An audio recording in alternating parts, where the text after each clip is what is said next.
Choose any ATM of your convenience and stand a chance to win gold sovereigns. Lanka. The Institute of National Security Studies recently organized a roundtable discussion focused on the topic improving Sri Lanka's economic security through its strategic location in the Indian Ocean. The event was moderated by Dr. Ganeshan Vignaraja, visiting senior fellow at the Overseas Development Institute and professorial fellow at the Gateway House. The COVID-19 pandemic plus the Russia-Ukraine crisis and what they call the Red Sea conflict have really led economic security to become a key part of the way in which we think about national security. The economy is stabilizing compared to the dark days of 2022. Inflation is in negative territory, so we have sort of deflation according to what the central bank says. We also have about $6 billion in reserves in Sri Lanka, and there is hope that we can grow at 4% in this 2024 and 2025, which is much better than negative growth. But we have external debt repayments starting in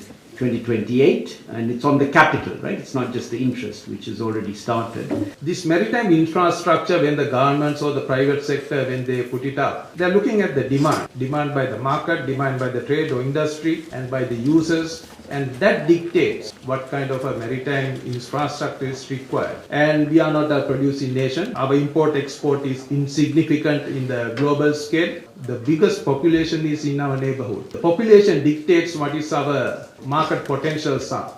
So population dictates why the government should be investing on infrastructure.